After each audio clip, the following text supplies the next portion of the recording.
What's good? Who with me? Good afternoon. Welcome to the Wyatt Live, 1 p.m. Facts over feelings. I am here today. I'm feeling pretty good. I want to thank everybody for being here. It's going to be a short show today. I titled today's show, this is the first time I've ever done this, but I titled today's show, What a Fool Believe. We'll get to that in a minute. But I'm going to tell you something, man. I am as I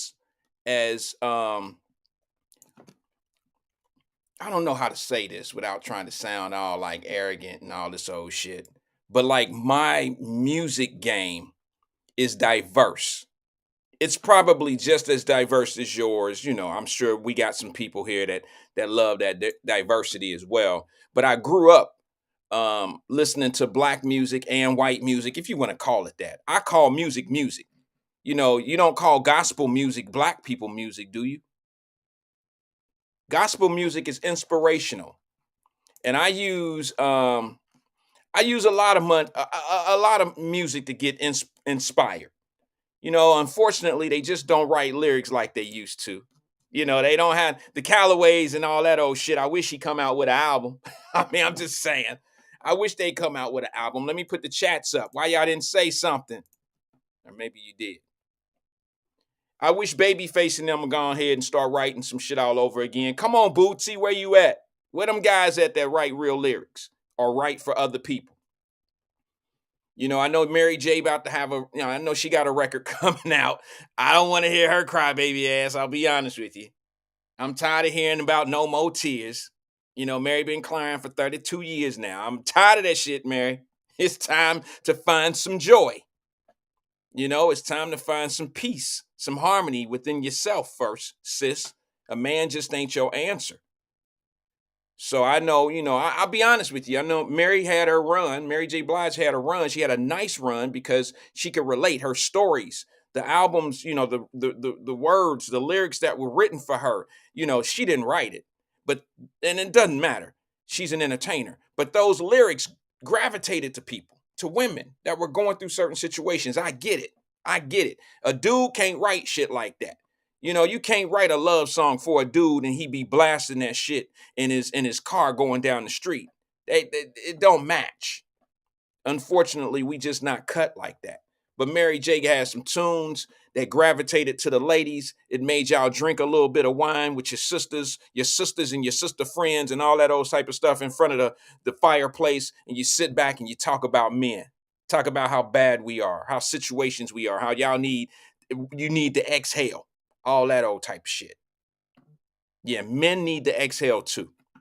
We take on a lot of bearing. We take on a lot of responsibilities. Real men do. Not all men do that. But listen, I titled today's show, What a Fool Believes. And the reason being is because I see a lot of people falling for shit and they don't even see it in their own eyes. They won't even admit to it. They won't even look at it for what it really is. You understand what I'm saying? Some people feel like if they part of something, then damn it, if they part of something, that mean I believe in something. If I believe in something, then I'm part of life. I'm doing something, and that's some bullshit to me. I don't just agree with people because, like for instance, I met a celebrity one time in my life. I'm not going to tell you who that celebrity is because they still a celebrity. Like they haven't fallen off yet. They still out here, doing what they do. I'm not going to tell you what their profession is, but they're a celebrity. And when I met this individual, I had already had years of loving what they did professionally. All right. But when I got to know this individual, and I'm like, I don't even like you. It happens to be a dude. I'm like, I don't even like you, dude. I like everything you didn't put out as an artist or what you do for a living to entertain everybody. But the individual, I don't even like you. I don't like you. So I've never been part of what I call the fun bunch. And that is the popular guys and the girls, I call it, and a lot of people call it today, what do y'all call it?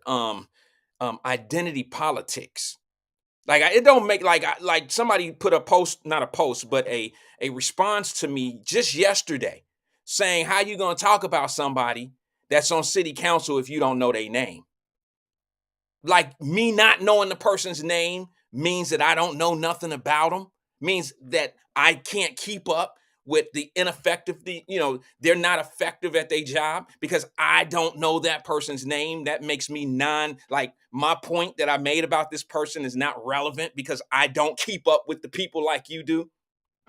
You know their name, you know what high school they went to, you know how long they been in the city if they from somewhere else. You didn't been to lunch, you didn't sip tea with them and all that old shit. You didn't did all the little fun shit. You didn't did all the little fun bunch stuff. But you will never admit when they just not really doing anything for you. It's amazing to me. You get into identity politics and you felt like you won, and you really haven't. You just know somebody. And if you get to know them away from the professional setting that they have you sitting in, they sitting there sipping tea and talking to you with coffee and all this old shit on politician mode. You sitting there like you part of this little clique or you part of something that's going on. You're not. You're not. You're just another.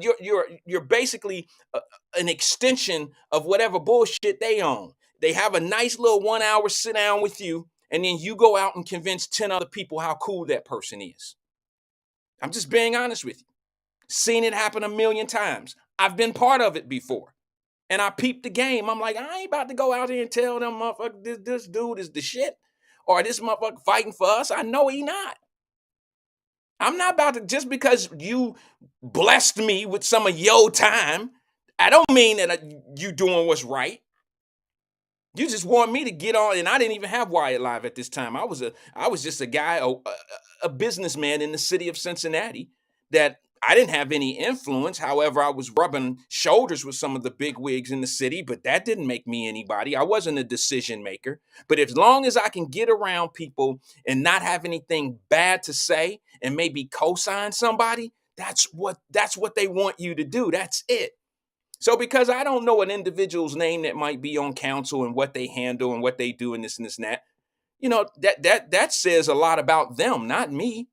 If you're not effective, if the only way I'm supposed to know you is because you running commercials about vote for me, and I'm supposed to remember your name based on a commercial, I don't really pay attention to commercials. Commercials are basic. They're totally, they're just marketing ploys. None of them really tell the truth. Have you seen a commercial that tell the truth? I don't know, in the last 10 years? Have you seen a commercial that tells the truth? You got one about the railroad right now. They talking about clean water and fixing your parks and shit. You think that's what they about to do? Put up $1.6 billion? When the water get bad, I ain't gonna go over that again. Same old shit. Here we go again. But for some odd reason, people just don't want to admit when what they have believed in is not real. Oh, I can remember, hey, listen, I remember that, when I was, I was heartbroken for the very first time. I still remember my heart being broke. And y'all gonna be like, oh boy, you super childish for this, Wyatt. The first time my heart was broken, I was crushed. Was when I found out it wasn't no Santa Claus. I went hard for Santa. Like, you couldn't tell me Santa Claus wasn't real. See, my mother never told me. My grandmother never told me. My uncles, they never told me Santa Claus wasn't real. My family never told me Santa Claus wasn't real. I learned the hard way. I learned the way that most kids learn that believe in Santa Claus real hard. And some of y'all know what I'm talking about. Yeah. The streets, my friends, people in the neighborhood. They broke the side. They broke the secret all the way up. They crashed and burned my dream. And I don't know how old I was. It don't matter. When I found out there was no Santa Claus, I was devastated. Because my mother, my grandmother, the family that loved me, who made sure Christmases were good for me, oh, they gave this sense of Santa Claus and all that old shit. It was a great thing. I mean, it was a great childhood memory. It was good to be able to set cookies out and all this old shit and come downstairs and they was bitten off of and all that. I bit all that. I fell for all of that. But I was a child. I was an innocent child. My mother, my grandmother, as little as they had, they always tried to make me feel like I was that I was not without, like that I had something, that we had something. Always. I will always be thankful for that.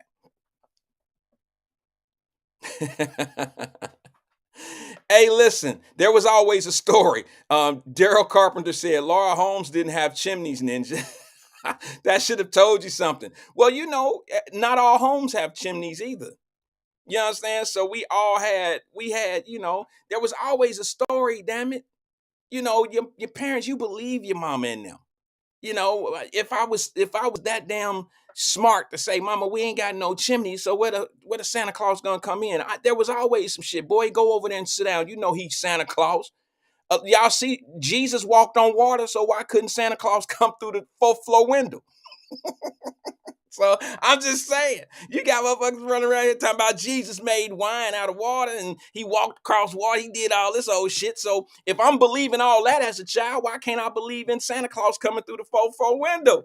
Fuck, shit. It all makes sense to me. Magic. When you a child, magic is real. Some of y'all ain't children anymore, and y'all still think some of this shit is real. I'll leave it right there. You can just go ahead and be what you want to be with that one. And I ain't talking about Santa Claus, damn it. I'm talking about some other stuff that we gonna talk about today. Got a little bit of time on my hands. Listen, in in Wyatt Live Messenger group, I'm gonna introduce this once again. If you want to be part of the Wyatt Live Messenger group, hit me up on my page, on Randall Wyatt page or Wyatt Live page. Hit me up on the page and I'll send you an invite. They talk crazy over there. Not crazy, but they bring up topics. They talk about stuff. It kind of helps me with the show. Gives me a little bit of energy. Matter of fact, let me see something. I think I need some energy right now. Can y'all give me a couple seconds so I can get my thoughts together? Not my thoughts, but I want to get in rhythm for what I'm about to say about this. Check it out.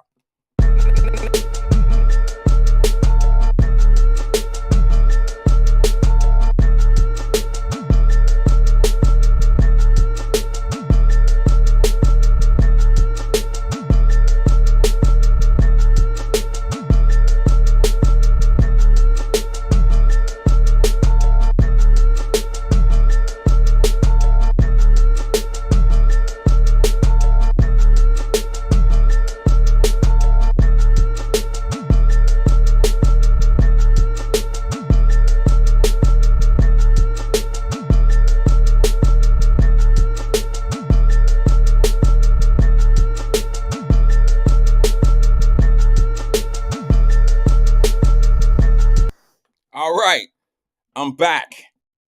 I just wanted to get in rhythm real fast, if you don't mind. What's up, Kevin B. Phillips? He said, "What's up, beautiful peeps? What's happening?" DC said, "I learned early that it wasn't a Santa when we lived in English Woods projects because we didn't have a damn chimney. You, your parents must not have been, imaginative. They didn't give you what we had. Shit, my mama tell me, sit down over there, boy. You know Santa Claus can come through the incinerator. Y'all know he had that incinerator in the hallway. He could get in. He's Santa Claus. Damn it." He's Santa Claus. Somebody said something about, what was that?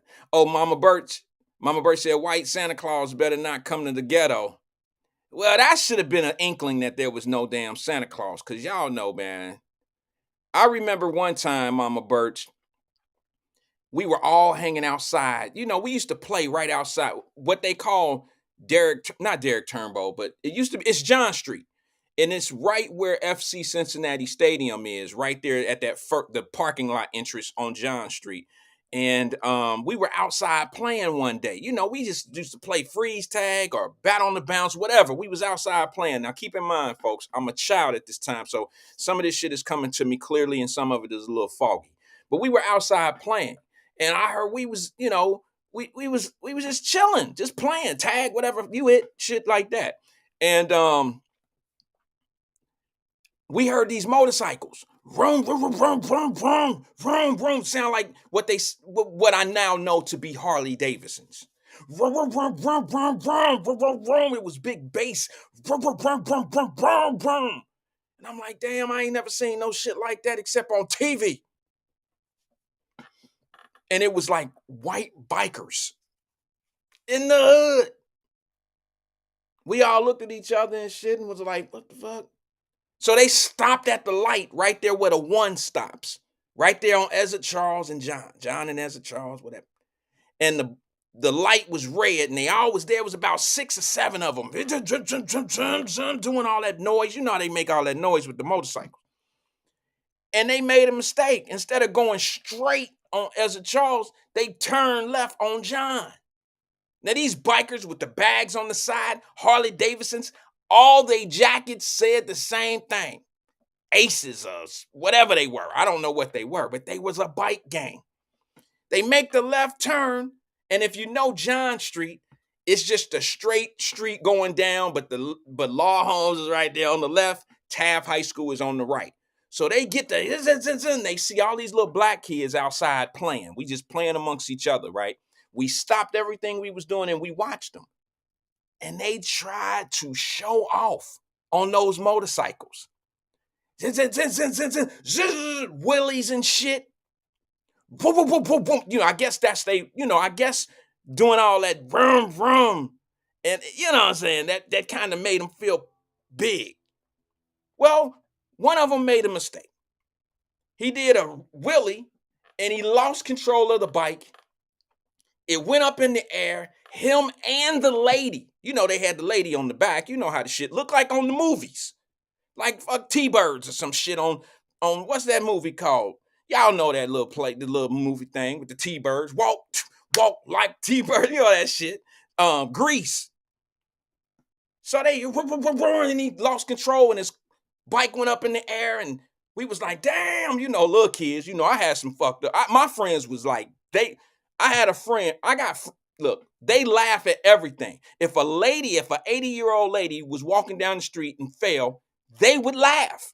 I just never would do shit like that for some odd reason. And then we had the OGs that would tell us like, well, you better not laugh at old people falling and people, being crooked out here, like deflected and stitched. You know what I'm saying? Don't laugh at shit like that. That should have come back on you. I'm going to do a show on that one day because a lot of my friends that used to laugh, they mamas ended up kind of messed up. I'm telling y'all this to be real. But that being said, dude lost control of his motorcycle. And it went up on the curb. It did all this, and him and the lady then got scraped up. They in the street. The other bikers kind of go down and they turn around to come get their guy. You would have thought that we was about to beat their ass or something. But let me tell you how the black community did. Let me show you what we did.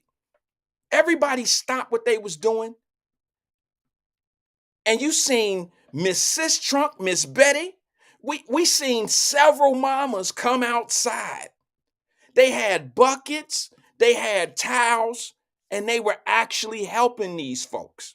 Not that there's anything wrong with it, I'm saying. I'm just saying that it didn't start out that way. It started out with all that vroom, vroom, vroom, vroom, vroom, vroom, all that old shit and, kicking and doing all this to us when they was riding by and all that old shit. You know what I'm saying? And I seen mothers coming outside with buckets and water and was going out there to help. The lady's legs was towed all the way up from how she fell. And the mamas was out there rubbing the legs and, treating these folks and trying to help them. I don't know if we had 911 back there, and I don't know. But when the ambulance and shit all came, the dude, they picked him up. They did what they did, put his arm in a sling, wrapped the lady up. And all the mamas and shit was there, sitting there. They had bloody towels and buckets of water that was like now red and bloody. And I'm like, I said to myself, like, wow, they came in here making all that noise and tearing shit up, making it sound like they was big and strong. And then they make a mistake and fall. And my people come, these was the mothers that I knew, my friends' mothers. They all come outside to help. And it was just a different experience for me. It's one of them, y'all got to understand, man, my life, the life that I have and why I say what I say and the things that I talk about, it's not some shit that I like. I'm telling you, this is my therapy. This is my therapy. I wasn't anything but maybe 8 or 9 years old when this happened. And I tell you, these things that happened back then come to pass, they happen now too. They remind I remind myself of these things because it's relevant on what happens today. I know some smart ass right now saying, "Yeah, Wyatt, yeah, they ride through the neighborhood doing wheelies and shit and fall." That's not what I'm saying. I'm just saying, like, black folks, we some beautiful people.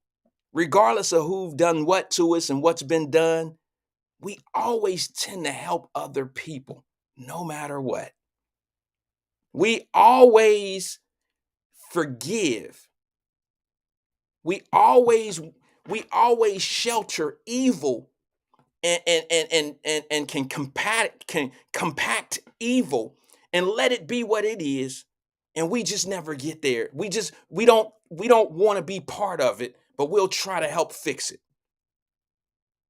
And I'm gonna say this to you right here on the air because y'all gonna think this the corniest shit I've said in 3.5 years of being on Wyatt Live. And I don't know if I've ever said this before. But for the haters and the people that may not understand or who might think this is some different shit, I want to tell you something right to your face. If God tapped me on the shoulder as an infant before I was even born, say I was still in the sack, and he tapped me on the shoulder, he said, "Hey, little sperm cell, I'm gonna birth you in about 9 months. What do you want to be? You want to be a man? You want to be a woman? You want to be black? You want to be white? You want to be tall, short? No, let's leave all that shit out. Let's leave it to the simplified, the simple stuff." I wouldn't ask God to be anything than what I am. I'm super proud to be black. I'm super proud to be a man. And when I tie it all together, I'm super proud to be a black man. So anybody or anything who wants to challenge my commitment to any cause or whatever, or want to say that I don't understand, don't look at my shine. Pay attention to my grind. Pay attention to what people have been through before you look at what they do or what they have and you define them for that. No, define the person for what they've been through. Don't define a person on what their rewards and their completions show you. Because some people got a whole lot of shit, but they're not complete. In my life, I would think that somebody would think that I got a whole lot. But to me, I feel I still got a lot of work to do. I feel like that I'm far from complete. I still got babies out here that need to get in career paths and finish school. That's more important to me than now my completion. So stop looking at people's, their successes and their rewards that they have chosen or what path they in. You looking at their shine and not looking at their grind. Don't define the person on what you think they got, because what they got in your eyes might be you being complete, but in their eyes they might still got a lot of work to do. So I thought I'd share that. Thought I would share that because I'm gonna step on some toes today. And I gotta be able to come from a position of, I hope you understand, because this shit ain't gonna go over too well. You ain't gonna like what I'm gonna say. So I'm gonna start on this real fast. The Wyatt Live Messenger group, somebody put something in the Wyatt Live Messenger group. I don't remember who it was. I didn't really pay attention to it. But it was the Darius Cooks dude did a video on a Cincinnati restaurant. And it was Just Cooking, I think it was. I don't know if that's wrong. Can somebody put it in the screen for me? It doesn't matter which restaurant it was. I just want to make a point about something. Some people probably got mad at me because of a post I put out about this Darius Cook dude a long time ago. Well, I'm in Florida now, but Cincinnati is where I claim. I claim Cincinnati, okay? I don't appreciate somebody that's not from my city saying something, calling Cincinnati Cincinnati. Number one, I don't appreciate that. That's a stone that you threw. Get ready to duck because it might come back at you. Okay? Now, we ain't going to talk about him, Tracy. I just want to address something that somebody put in the Wyatt Live Messenger group today. It was in there this morning, and I made a comment. And I watched this video. It wasn't a bad video, but I still feel the same way. Okay? He's not even a real critic. He's capping. And I want to say this because what a lot of people don't understand is this. They don't understand the work, the hard work and sacrifice that is put in, no matter what type of business you are, whether you're a restaurant, a shoe store, whatever you are. And particularly if you're a black owned business, they don't have a lot of capital running through the city of Cincinnati for these small businesses to work with. So when you got somebody such as myself, let's say I want to go down to, what was the name of the restaurant? Simply Cooking or Cooking Simply. I don't know. I don't really know what the name of it is, okay? But let's just say if I go down there and I want to call myself a food critic for the day, and I want to go live or do a video, if just cooking or whatever they call it, Soul Secrets. Thank you, Tracy Dillingham. Thank you, sis. Soul Secrets. Okay, let's use the real name because that's what was in the video. If I don't like what's, and granted, let me say this before I go on. He gave Soul Secrets a good rating. Okay, I'm happy about that, but he didn't do that for everybody. Now, how you gonna give Soul Secrets a good rating, but then you call Cincinnati Cincinnati? See, you capping, you clout chasing, and you don't care who you step on to get your clicks and views and your likes and your damn clout. You don't care the small business owners that you hurt and destroy. Soul Secrets got lucky. They had something. Maybe you didn't got touched by an angel because they just put that video out. Maybe you came to some type of understanding that what you're doing, young man, is you're actually hurting businesses just because they may have had a bad day. Or maybe your taste buds don't like they greens. Don't mean it, people in Indianapolis, Cleveland, Chicago, Washington, D.C., or somewhere else that's coming, black folks coming from those other cities coming into Cincinnati. Listen, you're hurting these restaurants by giving these fake ass, fraud ass reviews based on your opinion. You're hurting these companies, man. You're not helping them. You're doing this for likes, laughs, and giggles. You're not helping these guys out. And some people might be like, "Oh no, no, you you tripping, Wyatt." No, I'm not. No, I'm not. It's not. Listen, let me tell you what a food critic does. All right, and this is my opinion. It's only an opinion of me. I feel like if he goes to 10 restaurants in Cincinnati, and they're all black owned businesses, if they're black owned restaurants, bro, if you only like 2 of them, then do 2 reviews and give the reviews of the 2 restaurants that you liked. So when the viewers on your channel, and I can't tell him how to run his show or his channel, I'm just making a suggestion and giving you why I feel the way I feel. If you only like 2 of the 10, okay, you got a 20%, we got a 20% success rate. Talk about the restaurants that deserve people to come in. When they come to Cincinnati, they go to Soul Secrets. They go to Fat Tuesday, whatever a restaurant is called. They go to Barbecues or Us or whatever. Talk about the good ones and talk about what they have that's good that they have to offer. You just doing some I don't care who I destroy type shit because my life fucked up type shit. That's what you doing when you the greens. Go shut your dumb ass up. The greens, the potato salad, you smacking and shit. You sound ignorant. And you got people that have sunk thousands of dollars of their own money into these restaurants. And instead of helping them, you hurting them.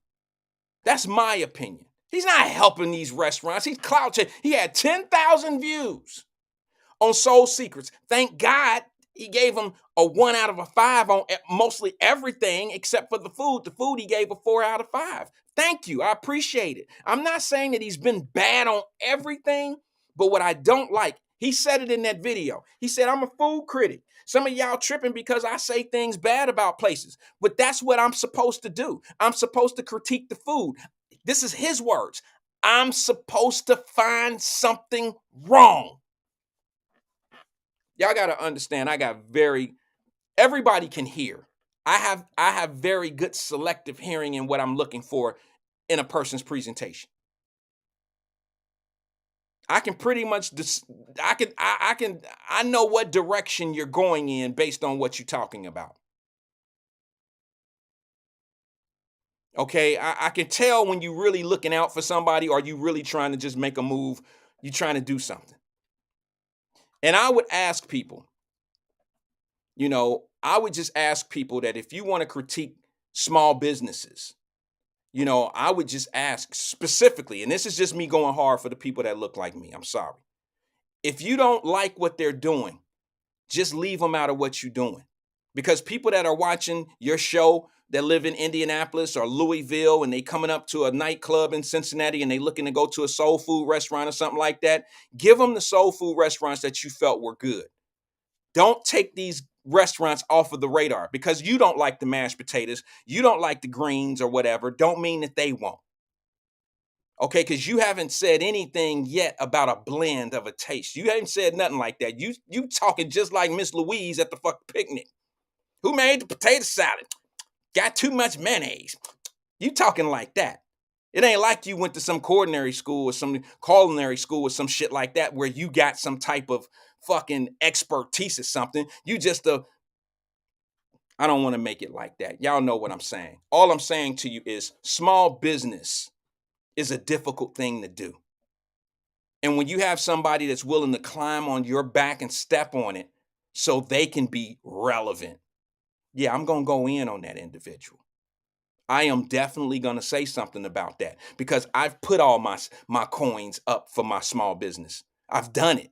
I've ran out of meatloaf before. I mean, they ran out of meatloaf. Okay, that seemed to be a problem with him. As if motherfucking wing, like some restaurant, fast train restaurant, never ran out of wings before. Y'all don't remember when like Wingstop ran out of wings? Nobody ran down their ass about it. Nobody said anything. If you go down to the culture room downtown Cincinnati and you order the catfish or something, and they say, "Well, we're out of catfish for the night," you move on the menu. You get the next thing that you think is best. You don't be like, "Oh shit, they got all these high ass prices in here. How the hell you gonna run out of something?" You go over to Alabama Fish and they tell you we don't have such and such anymore right now. We ran out. It's justified. Well, they got a long line, so I can say I should have got here early. You start making up excuses and shit. You make up excuses for them. But when a black-owned business runs short on something or something that, look, I'm about service. I'm about doing shit right. Okay, I'm not trying to justify bad service or any of that. Matter of fact, I got a video I'm gonna show you about a dude. This couldn't have been a better time. But I'm gonna show you this dude who got a little upset because they didn't put no meat on his sandwich. All right, I mean, you know what I'm saying? Like they didn't put meat on his sandwich, and he got a little upset. Now, if you go in a restaurant and they don't put any meat on your sandwich, what's your reaction? If you order a Big Mac and it come out, it's just the bun, lettuce, and the sauce and the lettuce and the, you know what I mean? It got everything on it but the two patties. Would you freak out about that? Would you freak out? Watch this video of this dude right here. Did he go too far or not? Check it. What's going on? Come on. Hurry the fuck up. Oh, wait a minute, sir. I'm gonna ask you to step outside. I'm asking you to step outside. Nah, you don't fix this shit first.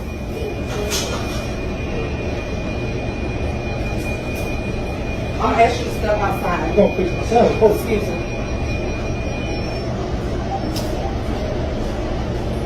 So I'm gonna have to put hands on this bitch. Oh, Come on. Come on. Y'all gonna fix my shit. Y'all ain't gonna fix my shit, alright? Fuck y'all niggas. I'll get mine. Push your ass, bitch. Go holler at me. Fuck ass hoe.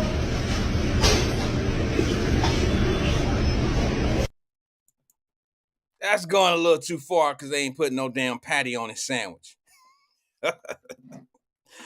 He was ready to crash out. He was ready to crash out. Now, that ain't a black-owned business. It might have been black ran, management. But that was look like a McDonald's or something or, a Burger King or something like that. You know what I'm saying? But to crash out like that because they didn't put meat on your... Look, he went behind the counter. The manager walked past him. He said, I got to put hands on a bitch? For a $5 hamburger, you ready to go? I mean, I mean, some people just don't care. Some people they just don't care. And you know, I read a couple comments. Black owned businesses, people when we know that they're black owned, we have a magnifying glass up under them. I mean, we look for everything. Not everybody, okay? Not everyone is like this, but a lot of people have a low tolerance when it comes to dealing with black owned businesses. And you know what? My question, somebody said, I don't want to steal somebody's thunder because somebody said it, and I want to say what they said, and I feel the same way about it. Um, Davis Denise said this. She says, guarantee you Asians, Mexicans, Indian restaurants do not go through what they own people. Don't go through the same thing with they own people, basically. Shake my head. And I agree with that. I agree with that. I'm not saying that they don't run into problems when they go to their restaurants. I'm not suggesting that. But they don't run around talking about how their restaurants are below average. And they just don't do that. And a lot of us don't even admit. Now, I'm first to tell you, okay, I done ran into some black-owned businesses that probably have no business being in business. I can go in a black-owned business and tell you how the service is being done or how we're being treated or the lack of preparation for things. And I can say to you, they're probably not going to last. But what I won't do is come on air and try to make a mockery of them, nor will I do anything. And I won't come out here to steer you away from them. I'm not going to do that. I'll give you a perfect example. I talk about black radio in the Cincinnati area all the time. I don't tell you not to watch it. I don't tell you I don't say, oh man, they stupid. Don't, I wouldn't watch that if I was y'all. Let me tell you why I wouldn't watch that. No, I don't do that. I might say I don't agree with what they're saying. Let me give you a different point of view of exactly what they're talking about. I'll give you a perfect example just today. Mr. Ware, I respect him, 50 years in the game. But he played something on the radio. You know how he hold the phone up and let the crowd hear something and he gives his opinion? He played a snippet of Trump talking about when he get back in the office, he's going to make America great again, and it's going to be back to being America. And Mr. Ware took that totally out of context. He said, now Trump and his Trumpsters, I mean, first of all, why would that small snippet mean so much to you as much as we got going on in this country right now that black folks are going through based on the current administration? Why don't you talk about your new boyfriend and leave your ex-boyfriend out your mouth? Why would you do? Why you got so fixed? Why are you fixated on Trump when you could be talking about your current president and talking about the conditions that our people are in based on what your new boyfriend is setting the punishments on your house, not your ex-boyfriend. Okay? Not your ex-man. He has no control over your children anymore. It's your new man. Ladies, if you get on a phone call with your girlfriend and you talk about, Floyd was cool.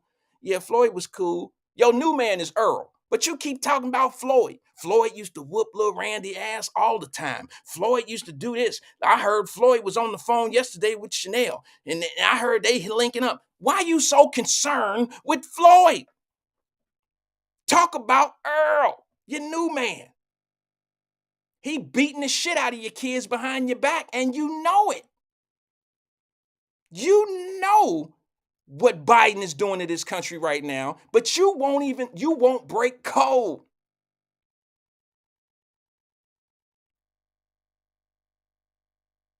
You won't break code. Wait a minute, hold on. Terry Coleman says, but that came out of Trump's mouth. A whole lot of shit is coming out of our current president's mouth. And what Mr. Ware said is not exactly what he said. That Trump dude said is not exactly what he said. Of course, listen, man, I'm not going to sit here and debate what I know the manipulation game is going on here. I'm not going to sit here and debate that.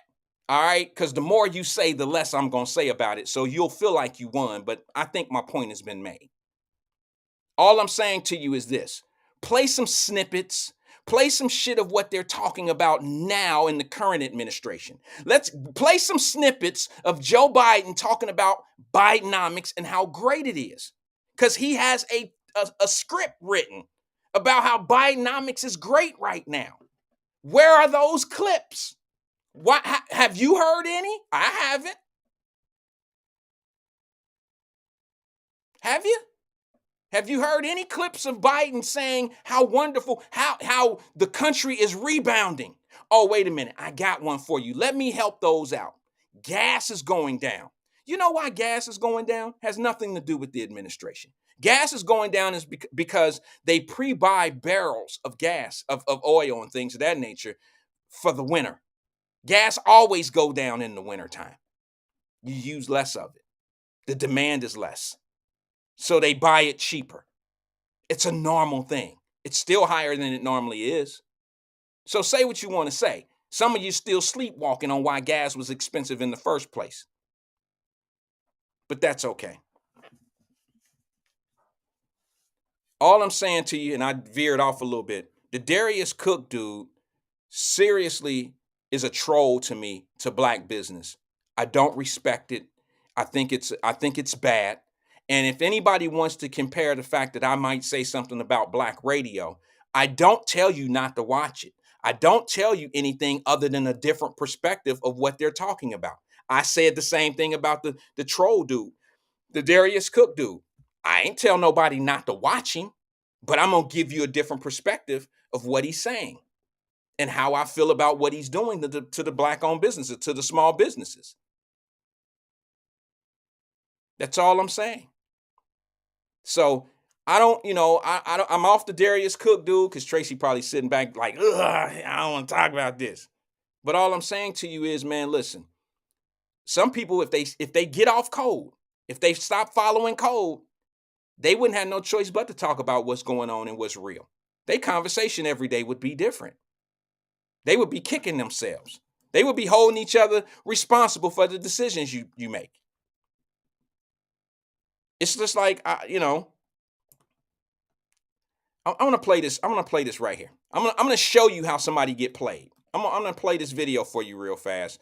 I said I wasn't gonna get on this anymore, but I gotta do this because I just gotta do it. Hold on one second. Let me see something. Let me see where it is. Let me see. Where is that? See, a one-man show. I'm black owned. I'm truly black owned. I'm black owned with black management, black host, black producer, black everything.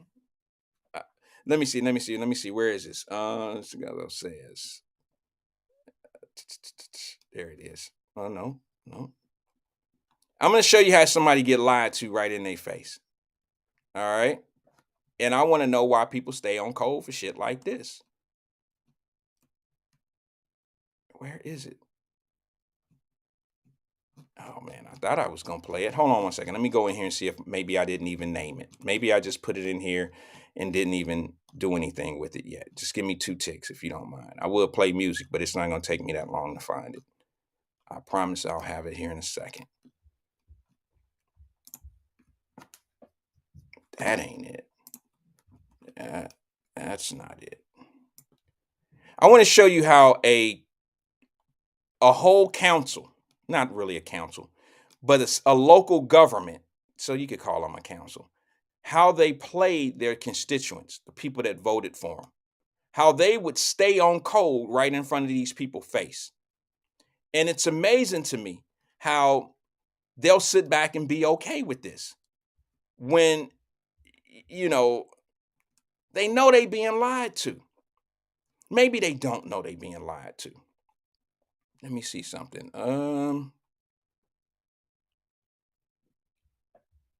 Chicago says close. Let me see something. Let me see if I even sent it over there. 1 second. I may have to move on because for some odd reason, I can't find this video. I thought I had it logged up for you. Let me just run it down like this. I know what it's called. Yeah, I don't think I burned it. It's basically a group of Chicagoans being lied to by their city council. And city council is basically their alderman is telling them in Chicago that it's it's it's Texas' fault that we have all of these immigrants. It's Texas' fault that all these immigrants are here and soaking up all your resources. And you and I both know that's a lie. If you really know the truth of how those folks are making it to Chicago, you know that that's untrue. This representative told the crowd, the crowd is screaming, and these are black folks in Chicago saying, we need to close the border. Chicago can't close the border, but yet the alderman there, like assistant mayor or whatever, he's the zone manager of an area. He works for the mayor. He tells the folks of Chicago, well, it's not up to us to close the border. So the lady says, "Well, close the border to of Chicago."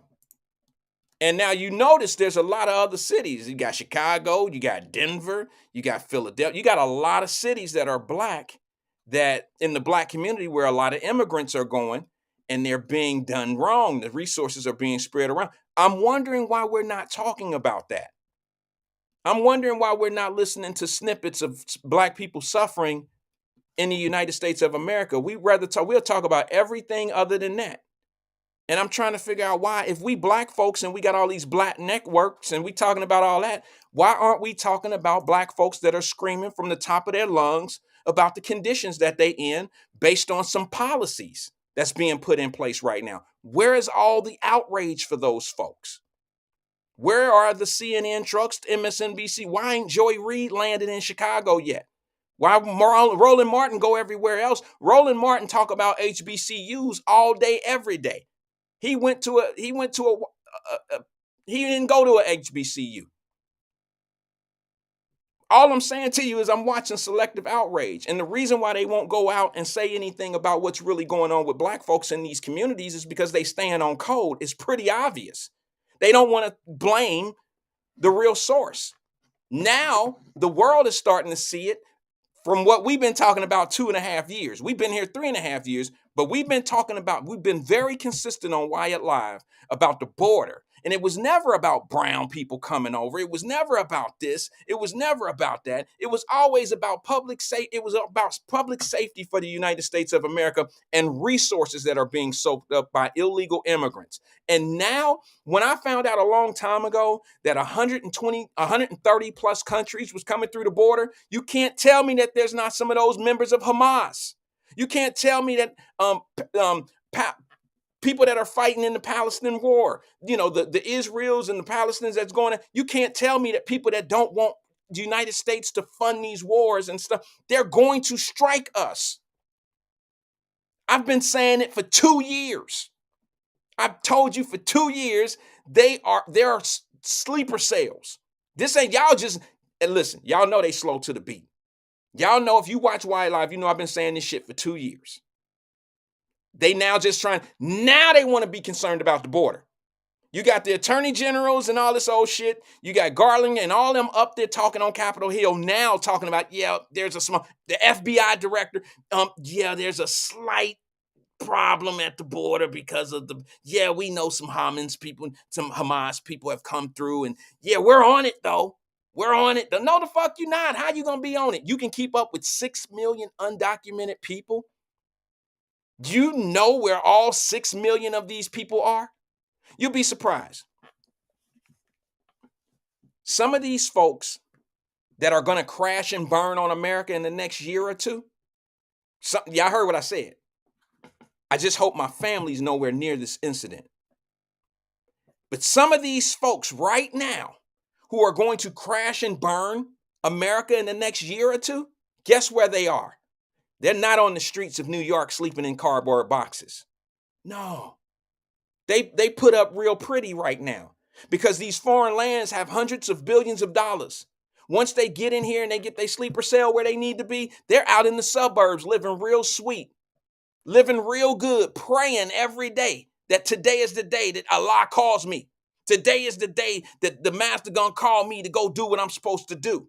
I'm taking out as many people as I can. And they letting him live sweet. They letting this crash dummy live sweet until one of us is affected. A lot of us. Until they get on a plane. Until they go in and bomb a building that our family might be in. And why are you guys who are on code won't say anything? Why aren't y'all saying anything? You'd rather crash and burn with your beliefs and lack of information. Like, you should inform yourself right now. It bothers me when I hear people talking about Trump.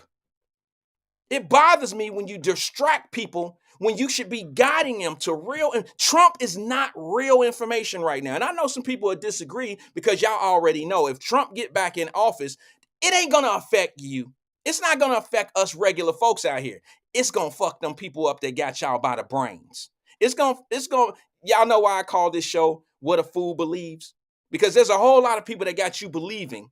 I mean, I didn't do bad. Did you do bad when Trump was in office the first time? Did the world stop spinning and we had lack of oxygen?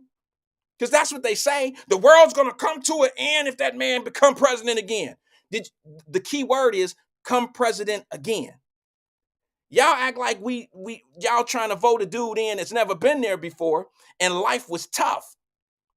All I'm asking you is, was life different then than it is now? And which was better for you? Which was better for you?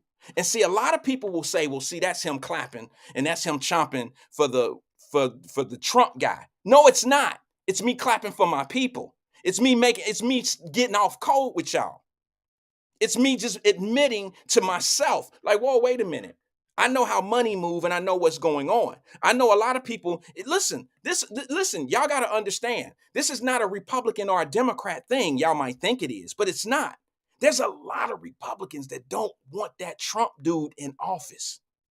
They just can't say anything about it because he has enough sway in that party where if you get found out of being somebody against him, oh, they gonna disown you and they gonna make it tough for you.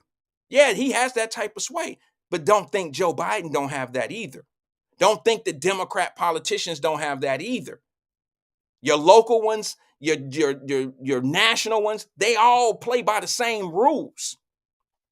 It's identity politics. The powerful, the wise is the powerful, whether you know it or not. The wise man is the powerful man. The wise man brings more manipulation to the table than any man on this planet. The wise man knows how to use another man's strength against him, his own army against him. The wise always win. We just don't want to admit to that. Now you got a tear up going on right now. I don't hear anybody talking about the LGBTQ community going against the Republican Party right now. Going against the Democratic Party right now for the support of Israel. That's real news. That's real shit y'all should be talking about, because guess who supports the LGBTQ community? What party? Somebody put it in the screen so I won't be a liar. Somebody put it in the screen so I won't be a liar. Who supports the LGBTQ community?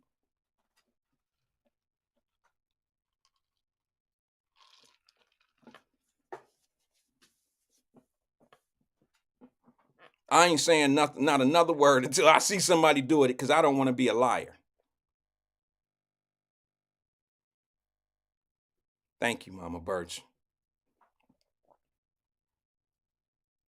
It's just funny how we see politicians as being the dirty ones, but we get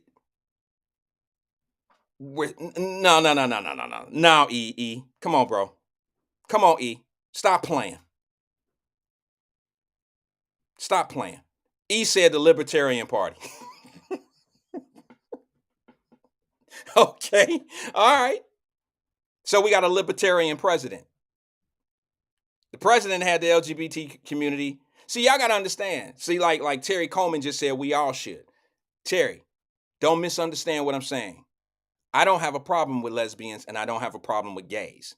But I think lesbians and gays have a problem with the entire LGBT, the letter line. They do themselves. They don't agree with everything. They've been infiltrated. I say let people be who they want to be, whether you're a lesbian or a gay, whatever. It doesn't matter to me. I don't have no problem with them. But I will tell you this: I know that they have problems with people that have infiltrated their community. I know they have. I've heard them tell me. They told me they don't like that transgender stuff. They don't like all that old fake stuff that the schools are trying to put in people. They don't like that. Some of them just think that that's a bad look for all of them. You see what I'm saying? And I agree. It's just like the black community. Can we keep it 100? Let's shift it. So you trying to tell me you don't get in your feelings when we see certain black people out here acting a certain way? I do. Yeah, it makes it bad for all of us, right? Now, it might not make it bad for everybody, but you might miss this, and I know E probably gonna have something to say about this. E, sometimes when the police pull you over and they're real cautious about pulling you over and they damn near touching their gun, it ain't always because you're black. It might be because of the experience they just had with somebody that act a fool who happened to be black that last time. And maybe you would do the same thing. I'm sure we all have had our situations where when we see a certain thing coming, we kind of treat it the same way we treated the last incident that looked just like it. Yeah, we tend to have this, it's human reaction. We had this way of seeing things like, okay, been here before, seen this before, and it ended up being totally different. And then you change who you are towards it on the fly. You judge it prematurely because it looks just like what you've been through before. And then you kind of settle down and just be like, once that person is nothing like the other guy, then you settle down. Once they yes sir and you no sir and you here's my license and blah blah blah, then you see, okay, I don't have to take control of this situation as a police officer. I got a nice guy on my hands. I might just give him a warning. But you never know as a police officer what you're going to walk up to in the car. So they have to be abrasive. They have to be, authoritarian. They have to be. That's part of their job. It was the part of the black man's job, the black police officer's job, when he talked that brother down up and went and terrorist with the gun. Y'all gave him the head of the damn sentinels. Y'all thought he did a great job when he cussed that black man out because he had a gun out there. Remember that? Oh, he did a great job. If that would have been a white cop saying that same shit to a black man out there with a gun, y'all would have lost y'all motherfucking mind. Talking about why he talking to him like that. See, that's why motherfuckers be trying to carry a gun. See how the police be so damn disrespectful? No, that's what they do. So when the brother did it to the other brother, when the brother did it, he was a hero. He talked the man down with the, man, what the fuck you got that? Put that motherfucking gun up. Y'all remember that? Happened in Winton Terrace. Y'all cheered, stood up. Oh my God, yeah, that's what we need in our community. We need more take charge police officers. We only need take charge police officers when they black. That's what you really mean to say. Because just the logic in itself makes no sense to me. Not all police officers are disrespectful, E. Some people have a problem with authoritarian figures. And people that have a problem with authoritarian figures are a little sensitive when they told to do something. They get a little out of pocket, they get a little insensitive, and you don't know what went on right before you got pulled over. You don't know what's going on. You don't know what's going on in the area. You don't know what they're looking for. You just had a little brother shoot another brother in the head in a barbershop in broad daylight. Y'all don't even talk about that. You can't talk about it. You can't talk about the real things that's going on. It's impossible because you'd have to draw a conclusion. It's math. You can't start a math problem, get in between it halfway through it and say, well, I don't really need the answer. I don't need the answer. That's like paying with a $20 bill for all your situations. Your total is $15.50. You give them a 20. Every time you get a dollar figure that's under $20, you give the teller a $20 bill. But if you can't count, you don't care that you have your change. If you don't want your change, $4.75 back, $3.75 back. If you never want your change back because you ain't never done the figuring out, you'll go broke. You'll overspend for everything. Yeah, see, it's unlogical not to understand the whole process before you start coming up with these conclusions. It don't make sense. But everybody want to do the simplified math skill. They just want to get halfway through the problem and then they got it all the way figured out. Let me step into something real fast while I'm right there with it. At the radio station today, they were talking about the railroad. Y'all, I'm not talking about that damn railroad, but what I will talk about is equity and inclusion. Okay, I will say something about that. And I'm going to ask the people that are listening right now. I'm going to ask you a question. How would you feel if every time somebody in your family had a baby shower or a birthday party was going on in your family, immediate family, first cousins, second cousins, third cousins, your nieces, aunts, and nephews, every time something go on, you don't get invited. They invite the whole family, but they don't invite you. How would you feel after going through that for maybe, I don't know, let's just say it was consistent for 5 years? If they don't invite you, but they invite everybody else in your family, how would you feel? Or what does that say to you? If you're not being invited to the cookouts, you're not being invited to the funerals, you're not being invited to anything, how would you take that? What would you say? How would you feel? Just curious.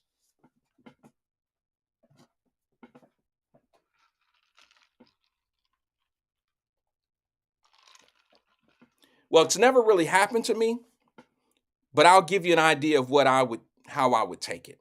If I was a big mouth, if I was always in somebody's business, I would probably know it's because I'm always in somebody's business. Or if I've been a problem to the family, always arguing and fighting with somebody, I think I would understand and I would know. But now let's just use the argument of I just don't really say anything. I believe that, the kids by that kid, she shouldn't be with him and she shouldn't be with him and he shouldn't be with her. If I had these type of attitudes towards my family and I think maybe I'm better or maybe they should be in a better situation, then I would understand and I'm probably not there because these folks don't respect me. Okay, they don't respect my opinion and they don't really live their life to please me. Yeah, I'm getting somewhere with this. Some of you are already there. Let me say this to you. It's going to be stepping on a few toes, but I don't mean to do that. I just want to draw a conclusion. I've already done the math. I seen Iris Rowley and Mallory. Which one is it? Is it Joe or which one is the head of the NAACP? Joe Mallory? Somebody put that in there for me. I'd like to get it right. And don't discredit me because I don't keep up with these folks' name because it's not that important to me. I've done the math on all this shit, and generally things that are not important to me, I forget. I don't make it my business to retain the information. Okay. Joe Mallory. Thank you, AK. Thank you, Jenny. Thank you, Mama Birch. Thank you, y'all. So Joe Mallory shows up, Iris Rowley shows up, and Damon Lynch, Mr. Lynch, shows up. And they're against the issue. What issue is it? Is it 22? It's the train. It's the train. We keep saying train. I keep saying land. They're not selling a train. They're not selling a railroad. They're selling land. It's land that's on the ballot. And I'm going to tell you something. If they would phrase it that way, you might have a different understanding of what the value of this is. Issue 22. Thank you, AK. Put it in proper standing. Say it's land. Say it's the land from Cincinnati to Chattanooga. Say it's the land. Don't say it's the railroad. People don't care nothing about no damn railroad. They don't even look at it the same. But if you tell somebody that they have 4,000 plus miles of land and we own it, they might look at it different. Hell, that don't mean it's going to be a no vote. It don't mean it's going to be a yes vote. Just give the proper information. Make it more relevant. Make it more, for people to really understand it. Make it say land. People, you don't want people thinking you're in the railroad business. All right. Say we own land, 4,000 miles of land from Cincinnati to Chattanooga that we're leasing to the railroad company. Try that out. But now let me tell you something that I heard today, and y'all know I've been very consistent. I've been on my square about this railroad shit, right? I don't have a problem selling an asset. You just better give me a better asset. I don't decline my portfolio just to make a sale. That's not what you do. But now let me say this to you.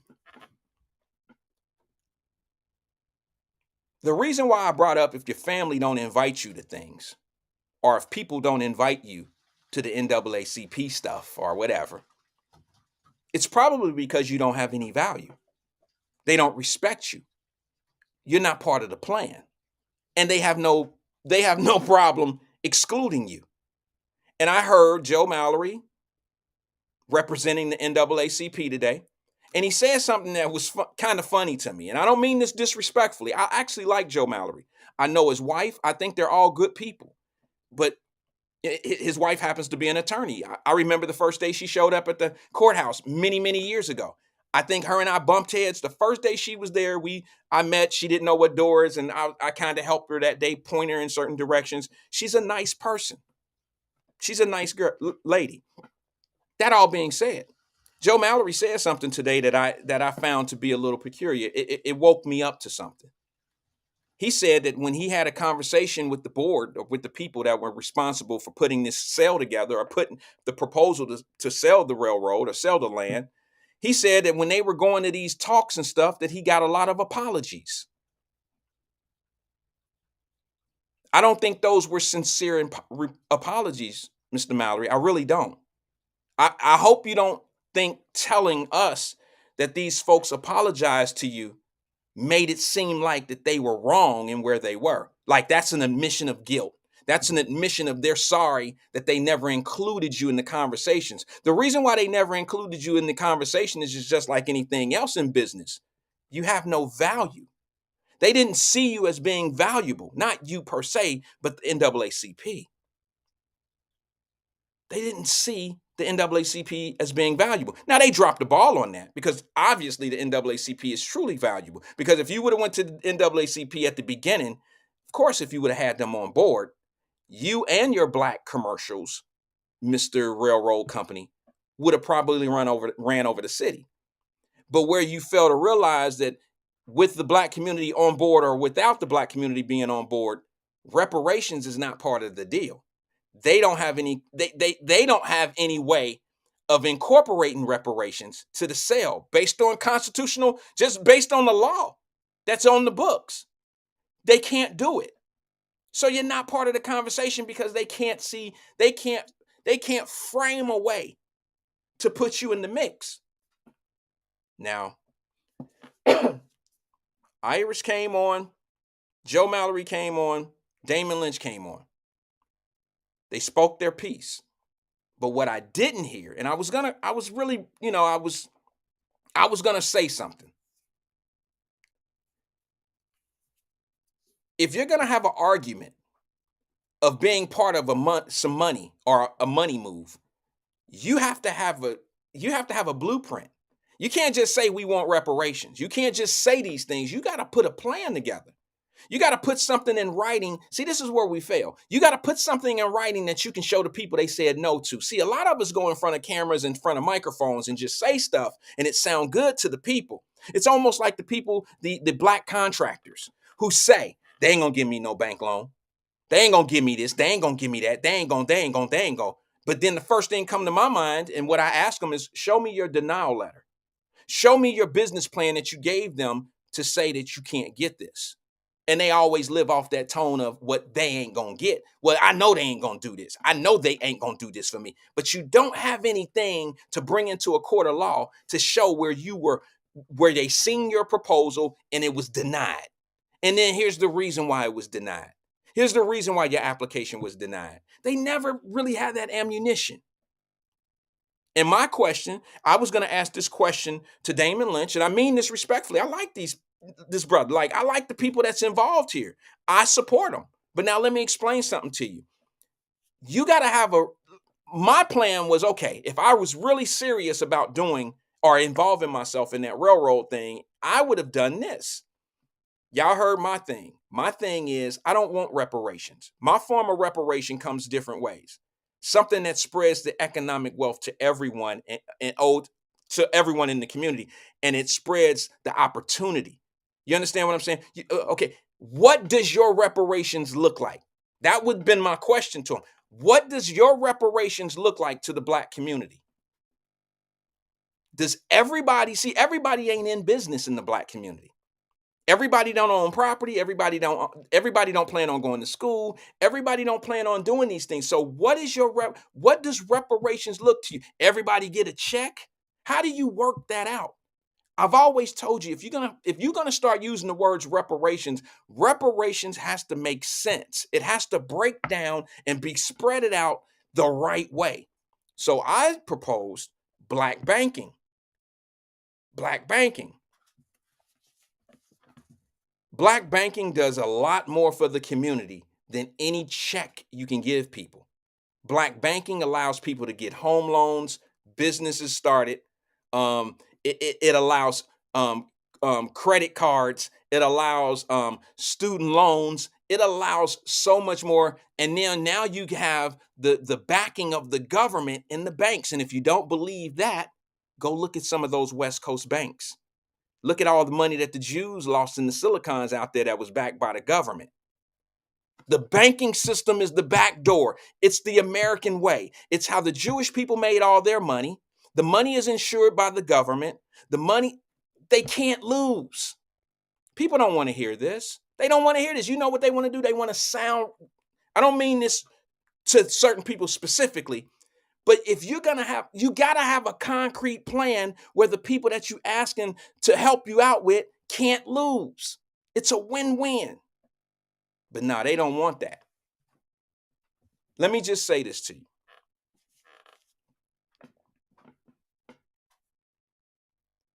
I hate to say it this way. The only thing they need from you is a vote. They have no interest of powering you up economically. They have no interest in that.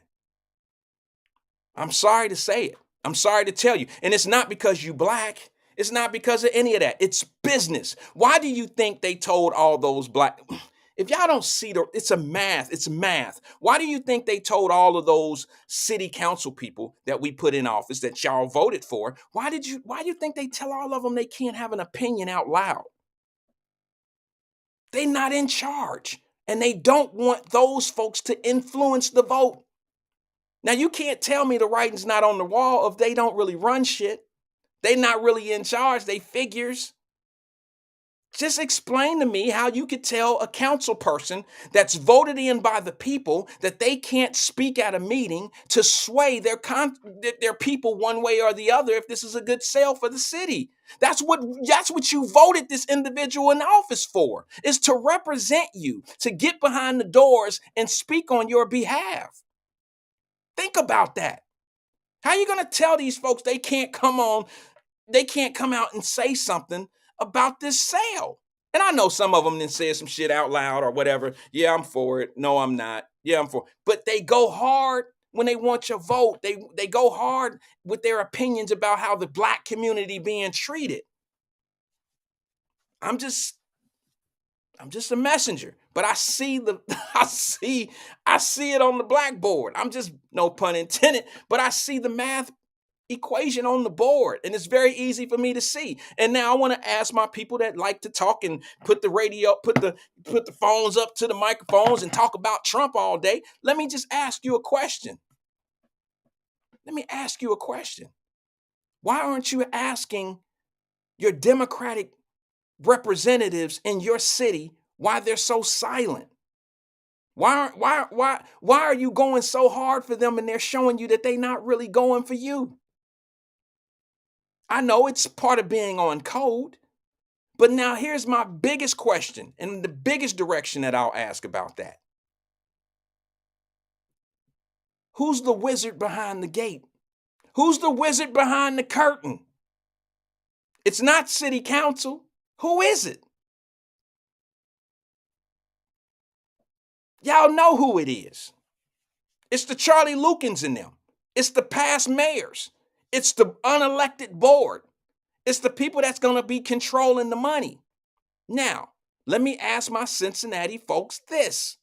What party are they from? Now, y'all know if these was Republicans, this would be them dirty ass Republicans trying to control everything like they always do and never look down and never look good out for the black community. Never this. Charlie Luken ain't no Republican.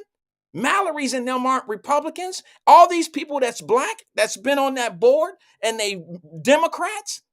Why aren't you saying anything about they're politicians when they Democrats and do bullshit. But when it's specifically a Republican, that's them Republicans. That's what they do. That's how they do shit. So why is it when Democrats do shit? Oh well, y'all know them damn politicians. Politicians ain't shit. But when you see a Republican not do something, that's the Republican Party that ain't shit. And here's the crazy thing about it. Everybody that's involved in this pimp game, look at how many wizards that are behind that curtain and look at what party they part of. They didn't include the NAACP. They ain't got black radio talking about them. They don't even know which way is up right now. One time they want to vote yes. Next time they just burning the candle from both ends. The bottom line is this. The bottom line is this. You're not part of the money. It's funny because that same party that fights for equality on the workforce and equal wages and want to get raises and they want to pump the unions and all that old shit, that's the same party that talk about how bad the Republicans are for not wanting people to have equal and all that old shit, right? But yet they're not saying, you're not holding that same criticism to the people that's behind the curtain. And what party are they part of? And those are, now we already know, and I said this is going to be my third day saying it because I got to emphasize this. We already know that politicians as a whole are what? Selfish. Not yours. Not the politicians that's holding on to this money, spending $4 million to try to get black. They ain't never ran that many commercials with black people. They ain't never called nobody like Bill Seitz out to speak for the black community and tell black people how they need. Now Bill Seitz want to be a money guy for the black community. Get out of here. Get out of here, bro. I know your name. He gonna sit back here and talk money and talk decimals to people.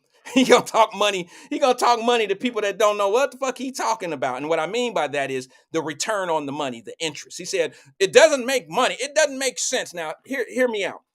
I'll debate him.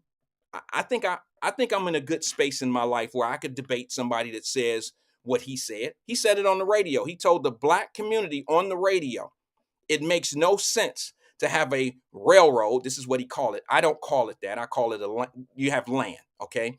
You have a railroad that's worth $1.6 billion, okay? And you're only getting $25 million a month for it. That means you're getting less than 2% return on your money. Yeah, and then he said, I could take a CD. I could get a 9-month CD. This is what he said. This is what make them type of guys sound smart to people that don't really know because they're not in the money game. I could take a 9-month CD and get 4% on it. Yeah, if you invest, $500,000. You ain't about to take $1,000 to Fifth Third Bank for 9 months and get a 4% return on it. Don't tell my people that. Don't tell my people that because I'm in the money game. Don't tell my people that. You can't do that. Try to take $1,000 to Fifth Third Bank or PNC Bank and get into the money game. Get into the get a CD for 9 months and see if you're gonna get 4% on $1,000. Because that's basically what he's saying. He's saying, now here's the other thing. I'm just gonna tell you what I say. I'm not gonna debate it, none of that. Here's what he also said. You're getting less than 10%, you're getting less than 2% on your money. Now, y'all know he came in and saved Mallory. Mallory wasn't talking like this yesterday. He wasn't talking, he was saying the same thing the lady was saying about the railroad. He wasn't on no numbers, and he didn't really know about what type of funds it was going to go into. All he said was the obvious. Well, you don't put all your money in one fund. That wouldn't be smart. You don't put the 1.6. You spread it out in a portfolio. No shit, Sherlock. Okay, we all know that. You didn't sound like you was doing something. Like you didn't tell somebody something they didn't know. Matter of fact, a sister called. A sister called and said they ran into a windfall of money. She said, and we were told the same thing by a money manager that we can put this money in the bank and we can live off the interest and blah, blah, blah, blah, blah. And shit went bad for us. And he couldn't say nothing about that because now he ran into somebody that actually experienced what he thought was some type of gravy train. There's no such thing as guaranteed money. The only way you're going to get guaranteed money on a CD or anything is if you invest in the government. You show me a CD that somebody's guaranteeing you a return. The more, if it's guaranteed, that means the return is going to be extremely low. Okay. Now, the only people that really guarantee returns are governments. Okay. Like you can go buy, I used to tell y'all all the time, my grandmother showed me all of these bonds. That's what really got me into the bonding, understanding bonds. Because my grandmother, every paycheck, she would go get a $25 savings bond from the bank. Y'all remember I went over that with us first year of Wyatt Live. I said, go get it. And I've been doing this for my kids for 18, well, it's been 20 years now. I buy a savings bond, they get $100 savings bonds a month. Okay, that's just what it is, $25 a week. My grandmother taught me that. Never knew why we wanted to do it, but it's a 7-year bond. Those are the only thing that have guaranteed returns. Everything else is a risk.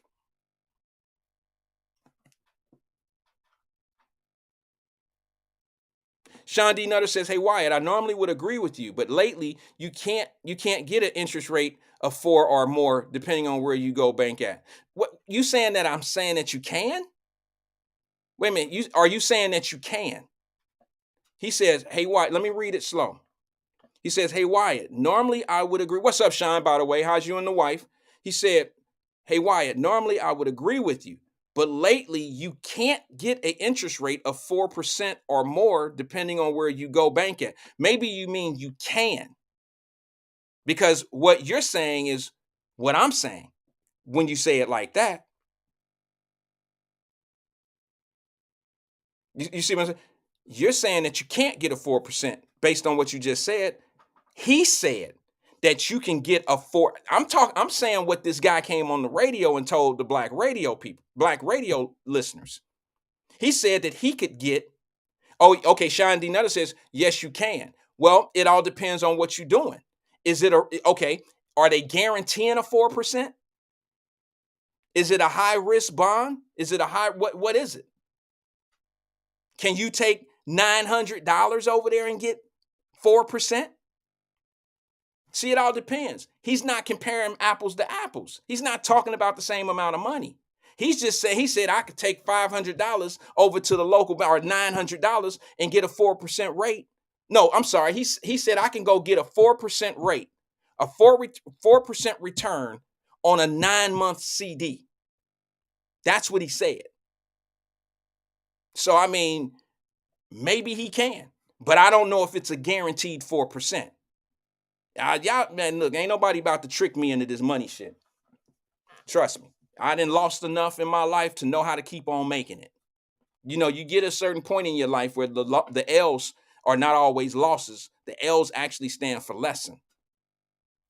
So I've been around the track. I've seen some things, and I just didn't agree with what he said. It wasn't that the man was lying. He just wasn't comparing the information. The two things just didn't go together. He was comparing two different situations.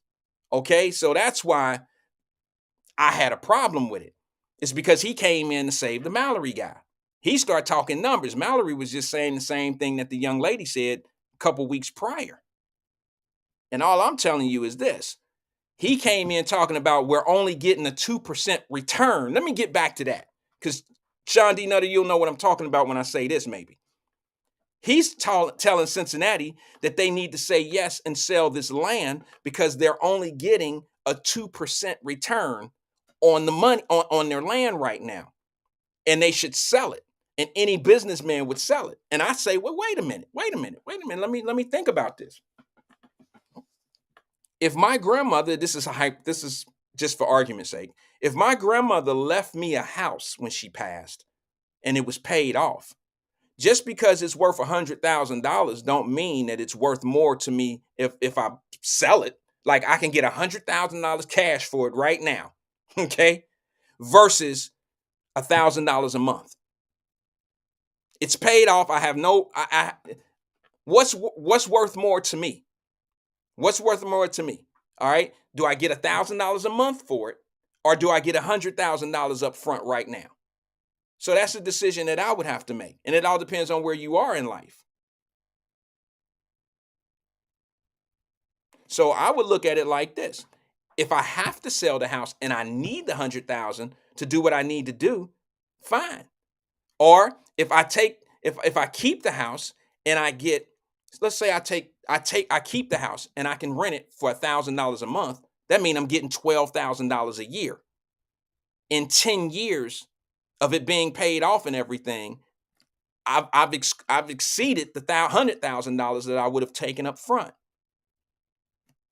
I look at the long term. I'm not a short term guy. So I look at it like this: just because you can get $1.6 billion. Now, here's the thing. Y'all got to understand this one too. I hear people saying things like, you don't know if this company is going to be around that long.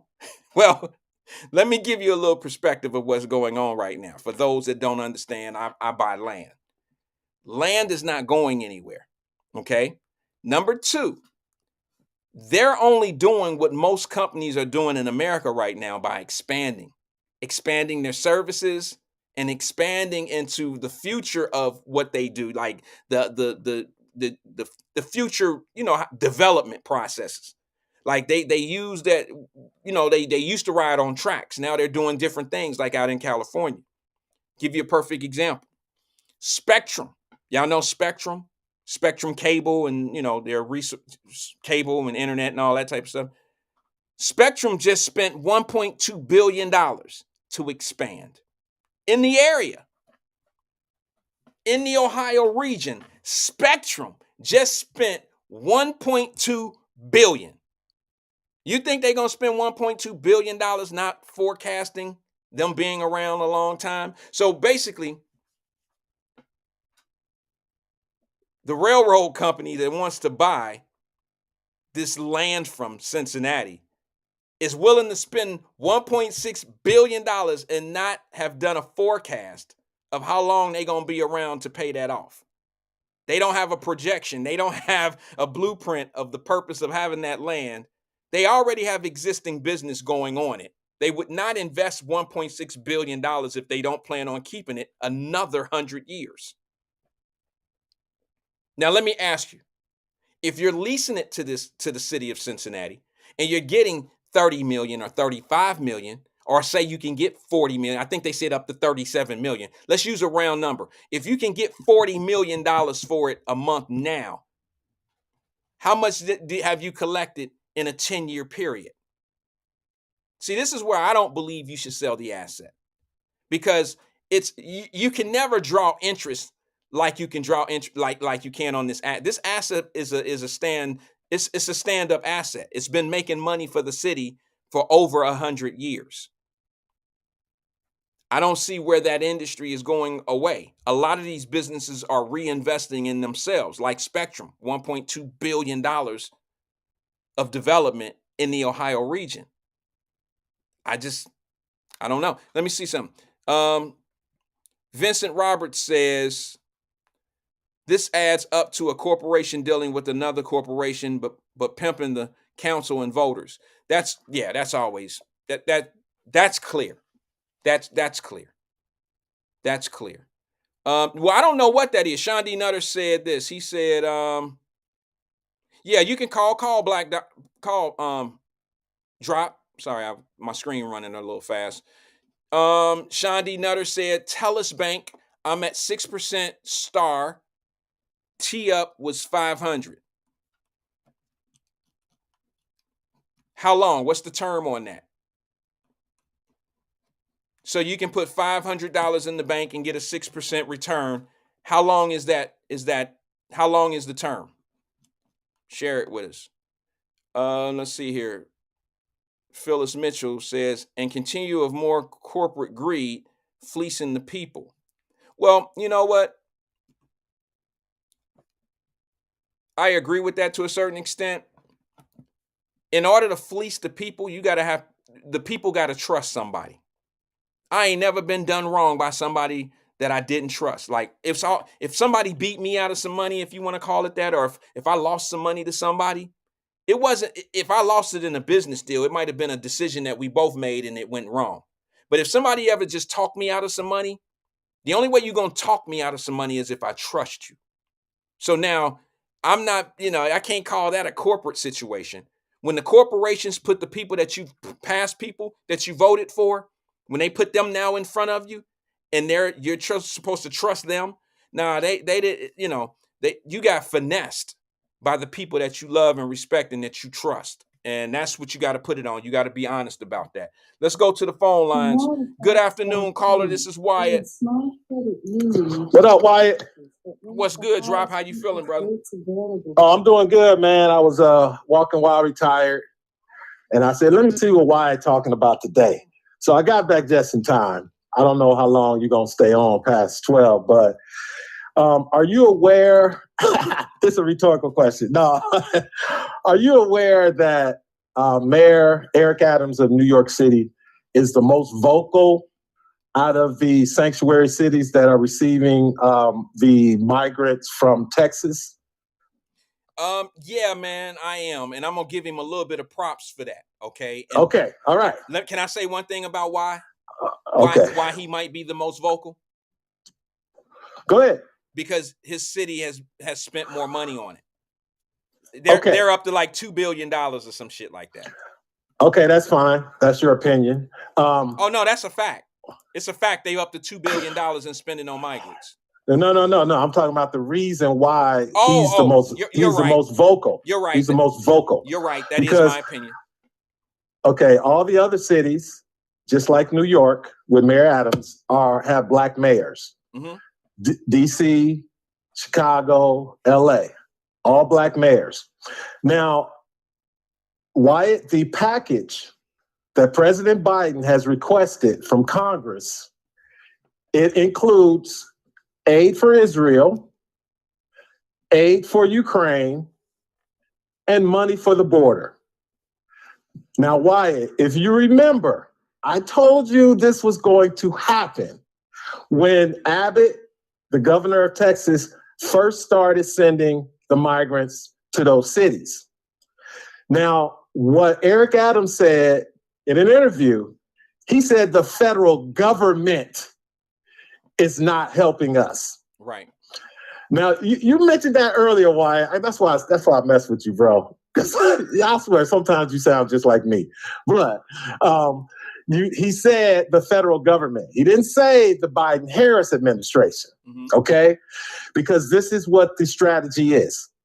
With the new speaker from Louisiana, and they're calling him a mega clone, which means anybody that they were going to put in, they're going to tie to Trump. He says, we will give you the Israel aid, but it will be separate from Ukraine and the border. And Joe Biden already said, Wyatt, he said, if it doesn't include all three of these things, I am vetoing anything that's cut out and want to go separate. And the reason why Biden and his administration, and you'll find little press secretary Karine Jean-Pierre, the reason they're saying this, Wyatt, is because we're going into an election year. And they will use those evil, rascally, white supremacist, white racist Republicans who don't want to give you money, black people.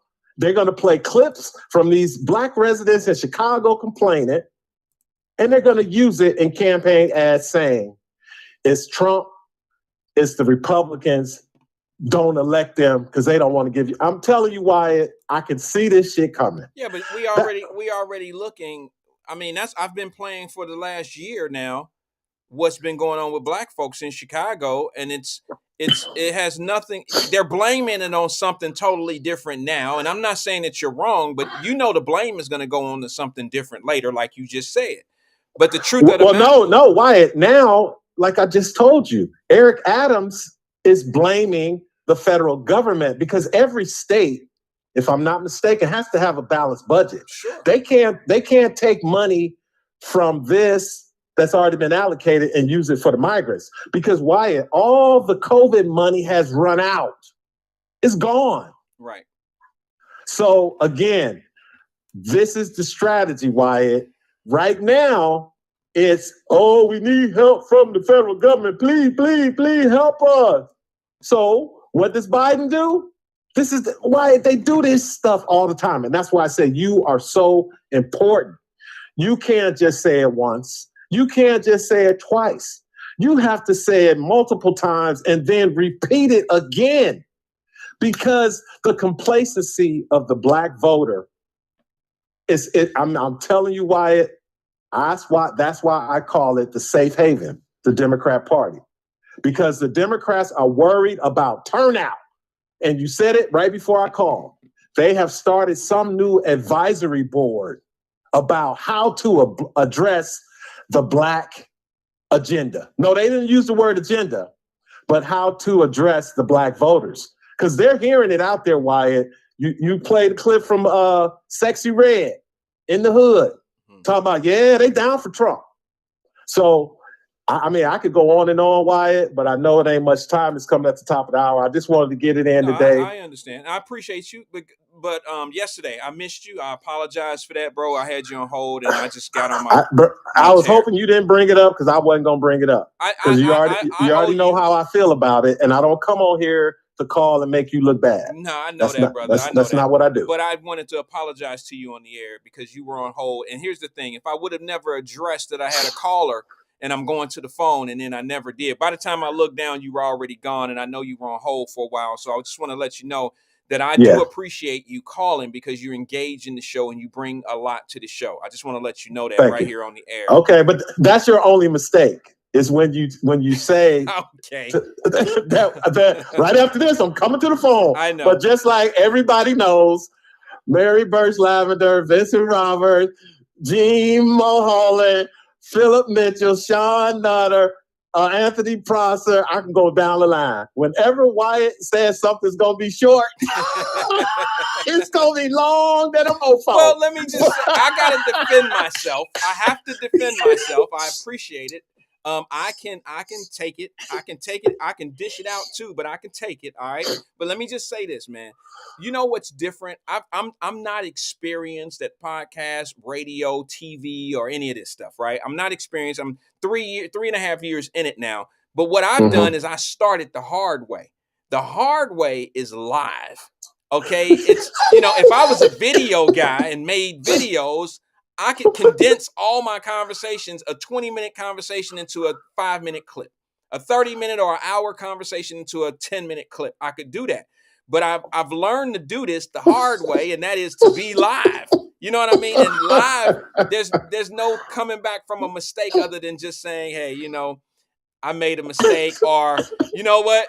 I forgot Drop was on the phone or some shit like that. I can't. I will admit when I'm wrong. I will admit when I made a mistake. And this live thing is just a little bit different than if we were making videos. You know what I'm saying? Oh yeah, it's different. And again, you do a great job, Wyatt. But you could easily just set up a segment for callers and take the number down. Because again, just like all the shows, they have their regular callers. Yeah. It's about 4 to 5, I would say 5 to 10 people that call consistently, because the host knows that the caller gonna make them look good, ain't gonna make them look like a fool, and the callers are gonna be pretty much aligned with him. Yeah, and every now and then you throw somebody in that goes against you. But when they have call screeners, so they can prepare for what's coming. They sure can. like you said, it's live. You just got to take it when you get it. Let me say this to you, brother. That's a great point. I really would love it if somebody who opposes what I say would just call and say it.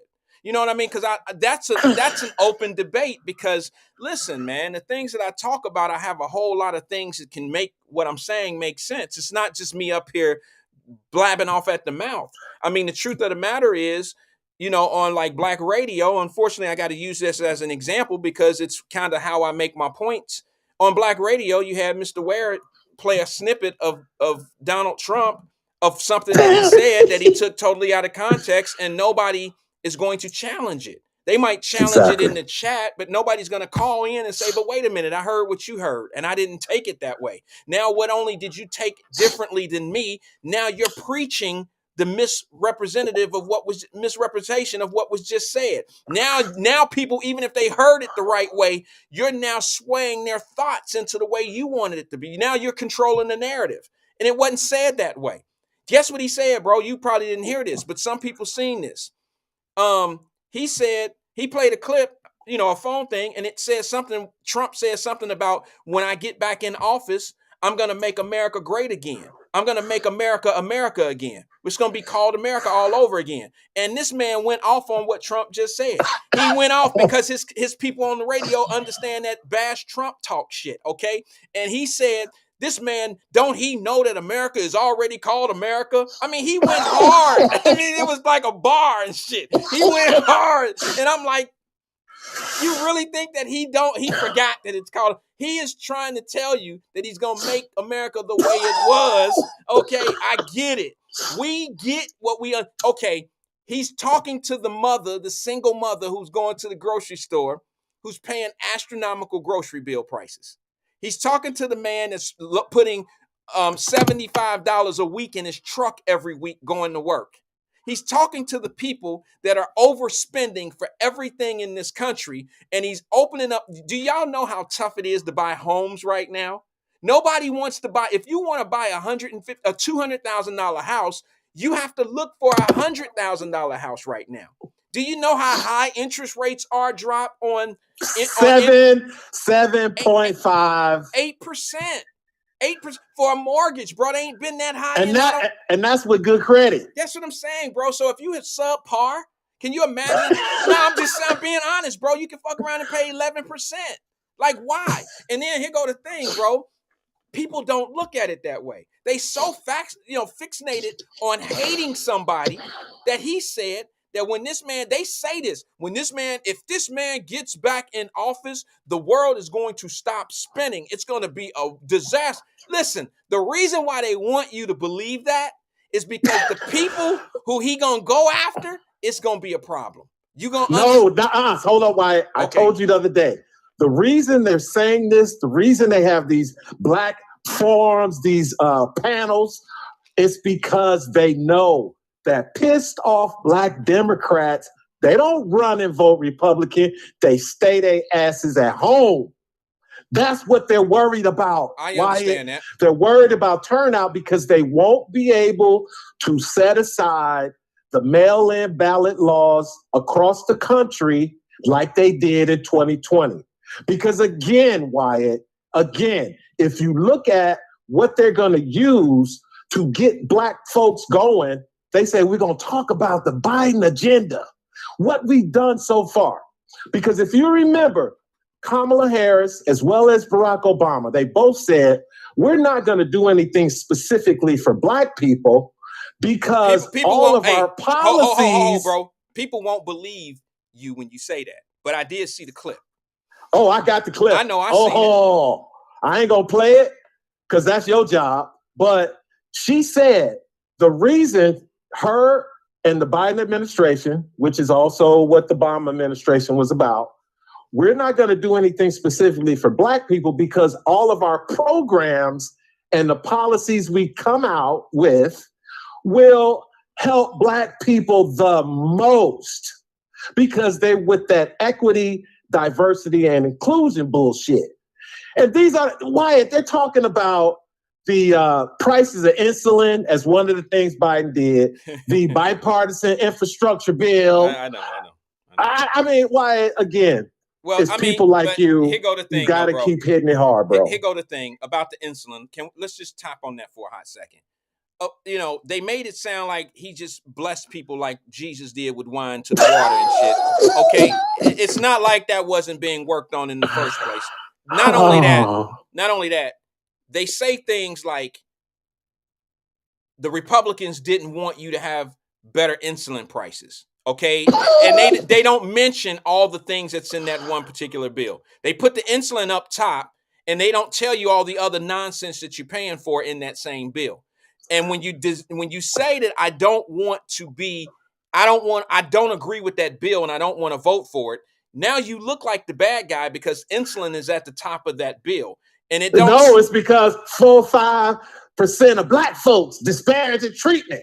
That's how. See why? This is why they say the things they do will directly affect black people. That's why black people don't need reparations. Black people don't need nothing specifically for black people because the Democrats do shit that they know black people gonna be first in line, like diabetes, ain't got no money, they broke as hell, renting, leasing, don't own shit.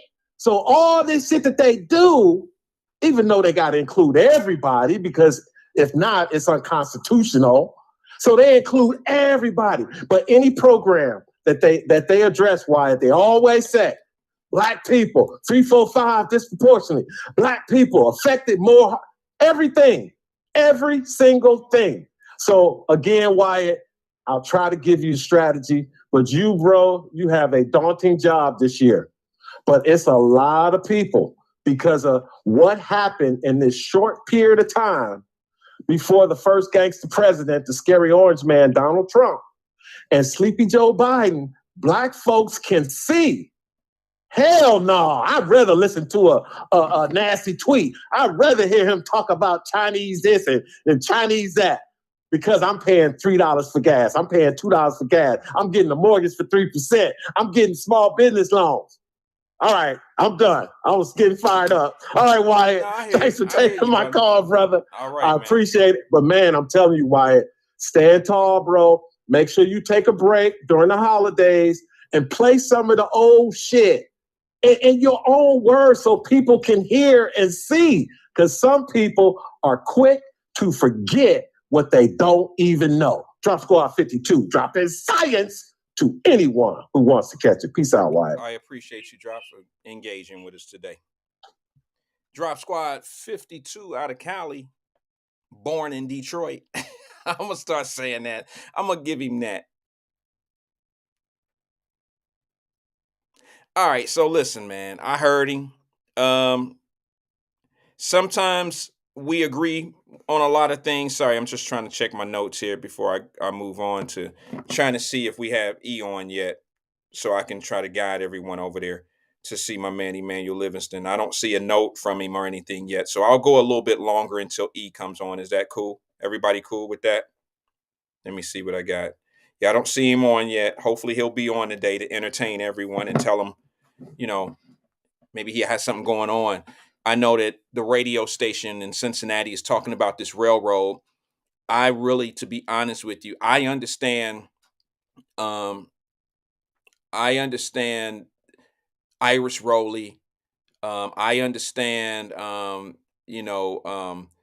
Where Damon Lynch. I understand where those guys are coming from. But my thing would be this: if this vote of the railroad, if this thing with the land of the railroad goes down, I would encourage these folks to put a package together that includes black banking coming into the city of Cincinnati and have the city finance that particular project to happen.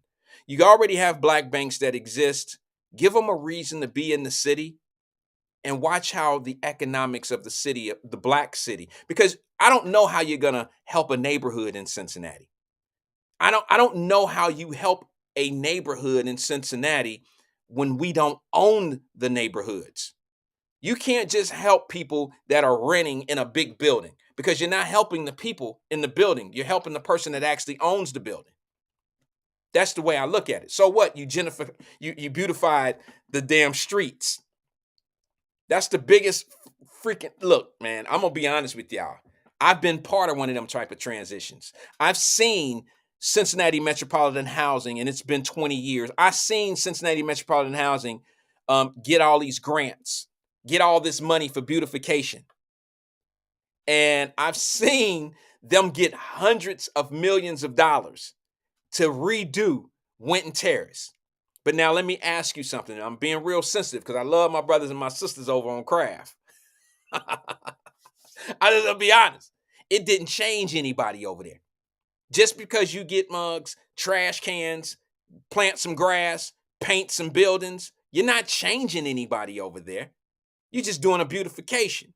And your justification of spending all this money with these high-ass contractors and spreading all this money around and everybody making money but the people in that community, it's crazy. But your justification is you say this. Well, if people live in better conditions and they see nicer areas, they'll do better. That ain't true. That's been proven to be wrong for 50 years. So you saying that people, if you don't live in a community that has pissy hallways piss people off and make them go out there to do dumb shit. That's what you're saying? So us growing up in the projects we was only bad because we lived in pissy hallways and the archways and shit had pissy smells and shit in it. That's what made us bad. Is that what you're trying to say? Because that ain't it. That's not the reason. You cleaning the glass up in the parking lot don't have nothing to do with how we out here acting. It don't have nothing to do with that. So when you got people out here spreading $50 million to metropolitan housings and shit like that, that ain't doing nothing but going into the contractors' pockets. I seen invoices 22, 25 years ago that metropolitan housing, and I feel like I could say this now. I seen them sending contractors like those big rocks that they put out in the front yards and shit of the executive offices. You know, they want their executive offices to look good. So they buy things like furniture and they buy all this stuff, sort of like the government does. They had to get rid of a lot of money, so they went and bought $25,000 desk. You know what I mean? Shit that you don't know nothing about. $10,000 chairs. So Metropolitan Housing would do the same thing with the money. They would go buy $15,000 rocks. They got to spend the money up. See, the money is allocated to all the wrong things. It's allocated to the things that make it look like they putting forth effort to really help the people. I'm sorry to tell you this truth, but that's what it is. If you really want to help a people, you give them the right information. I'm going to show you this little clip right here of Dr. Boyce Watkins, and I want to know if y'all think this is true or not. Now, this is going to be hard on the ears. It ain't real easy to hear, but sometimes, you know, this is where I get the people don't really like to deal with me because I kind of bring some of these type of things that we shouldn't say out in the open. You know, the same folks that tell me, man, don't be telling our internal house secrets out to the world. These white people be listening to you and all that. Well, they already know. They already know what we don't say out loud. They didn't figure the shit out. You just think that since they don't talk about it, they not aware about it. You know, they just don't know our real secrets. Well, let's just be honest. Until we start talking about the real shit, we'll never focus on it. See, you can't keep talking about, oh, they didn't have to do her all like that. You got to talk about what put her in that situation. What made her run from the police? What made her 7 months pregnant and showing and run in and try to steal some alcohol out of Kroger's? Why are you so much fixated on what the police did to her, but you're not paying attention to what she's into? You don't pay attention to the things that get people in the conditions. You know, there's consequences to actions. Start talking about the action before you talk about what happened in the consequence. You might come up with a different conclusion, but I understand most chaos agents, that's the only angle they have. They can't talk about the cause of the problem because then they have to dig deeper into the cause. And you ain't always going to come up with her mama was a slave in 1786. That's not always going to be your answer. It's about choices that you make. Choices produce conditions. It's not always the conditions make choices. All my fellas that I grew up with that ended up selling dope had everyone, damn near all my friends that got in trouble and went to jail had great ass mamas, great ass parents, great ass people around them. Grandmama, I called all they mamas ma'am, miss, mama, all that old shit. Not all my friends was pieces of shit. You understand what I'm saying? So don't hit with me with the we couldn't feed ourselves. When you get in the drug game and all that old shit, it ain't because that's the only thing you could do. That's what you choose to do. You want the K-Swiss and the felines and all. I'm talking back in the 90s. You wanted all that shit. There was other ways of getting it. You just couldn't get it right then and there. So you made a choice that could interfere and change your life forever. Now, I want you to listen to what Dr. Boyce says right here. Tell me if this is true. Tell me if what he's saying has any relevance to people's conditions today. It's short, but it's sweet. Listen. People don't notice the lowest median net worth in America is that of a single black mother with children. Why? Well, because you're playing a team sport as an individual. You're trying to do a two-person job all by yourself. These men that had these kids with you are supposed to be helping you financially, but they're not in many cases. Right there with her is the black male with a bunch of babies mamas. Have you ever dealt? I did 18 years in child support court. I said I'll never do this again. You know, if you are a man and you want to be successful, or really a woman too, it's hard to get there without having some degree of sexual discipline.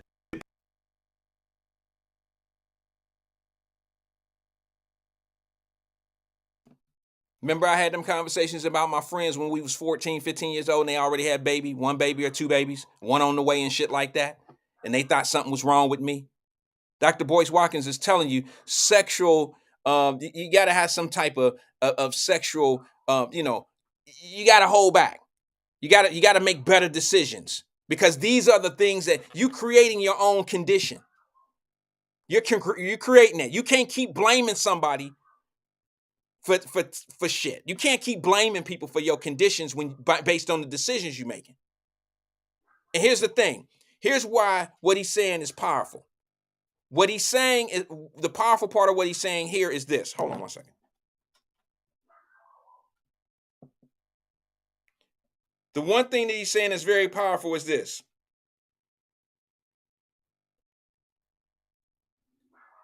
He said he worked in child support for 10 years. Most of the people that's out here talking all this old shit about the conditions and what we going through and this and that, you ain't been in them child support courts. You ain't been down there unless you unless you a customer, unless you a client. Outside of that, man, you ain't been down there listening to some of these guys that got 10 babies and ain't take care of none of them. You're not down there seeing that shit and hearing that shit. And you wondering why these kids in the condition that they in, and what we blame is the government, the system. No. You also got to put in hand in there the irresponsible behavior of individuals. Not only are you damaging yourself, you damaging a child that's going to grow up to think whatever they going to think, do whatever they going to do. Stop it, please. The shit is getting tiresome. It's getting tiresome. I'm just being honest with you, man. I'm sorry if some didn't help. I got to play that shit again. I want you to hear it again. Check it out.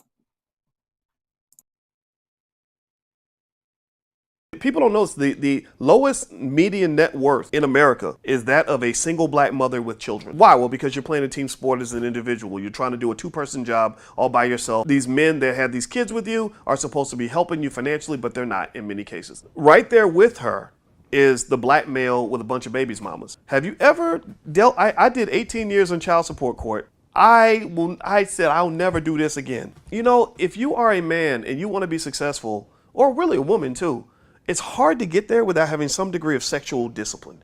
People don't. My apologies. I said he was in child support court for 10 years. It's actually 18 years he said he did in child support court. I'm sure he's seen a whole lot. I'm sure he's seen a lot of the things that I see. And I know we love to blame situations and everything. I know that we quick to blame somebody else, but we never do that self-check. What did he say that was key? Sexual discipline. Try it. What did he say wrong? Sexual discipline. Something that we didn't have when I was growing up. I did, I thought, you know what I'm saying? My friends definitely wanted me to believe otherwise.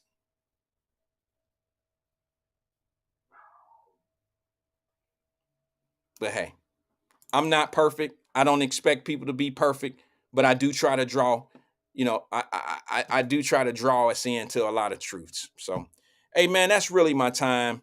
Peace and love to everybody, man. I gotta go. I'm at the top of the hour. I got some work to do around the house because I've been gone for a little while. I'll see you guys tomorrow at 1 o'clock if God wills. Peace and love to you guys.